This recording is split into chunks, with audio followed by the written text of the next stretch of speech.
Hello po mga kabanana. Ngayon po mga kabanana ay nagpapamerienda po tayo. Nagpapa-snack po tayo sa ating alagang baboy. Yung ipinapa-snack po natin o pinapakain mo natin sa ating baboy ngayon ay po, kangkong po. Ligaw po ang kangkong. Nanguha po ako kanina. Kanina po mga last gis po ako nanguha ng kangkong. At ngayon, first time ko po silang bigyan ng hilaw ng kangkong o pa-snack. Okay naman po, kumain naman po sila mga kabanana.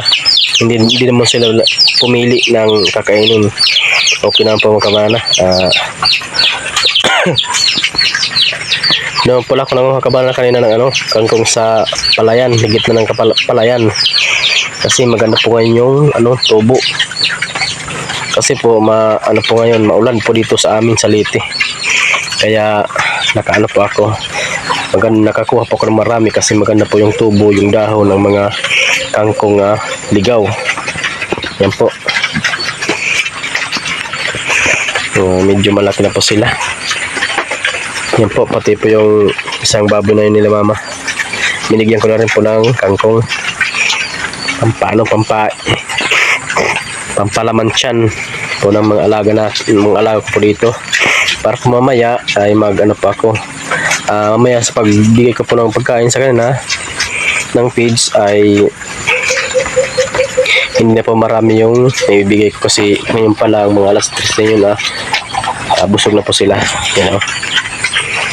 Kunti na lang yung may bibigay kong pagkain sa kanila mamaya mga 5 po. So pala mga kabanana, nagsaing pa ako ngayon ng kangkong na mapakain ko po sa kanila maya, na haluan ko po ng feeds para maya ay po naman ay iba naman po.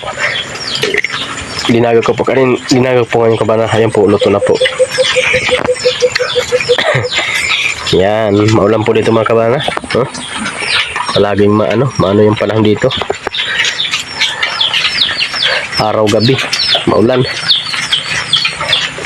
kaya po sila mga kabanana medyo sila mabasa-basa kasi yung natin, yung atop natin ay trapal lang, marami ng butas tumutulo, kaya medyo nababasa sila. Yan po mga kabanana.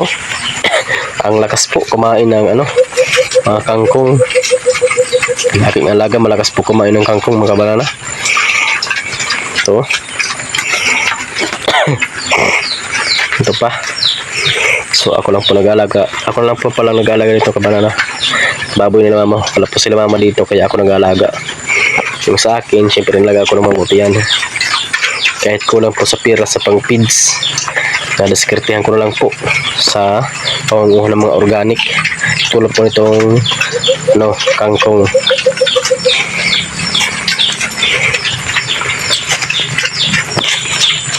Ayan galing.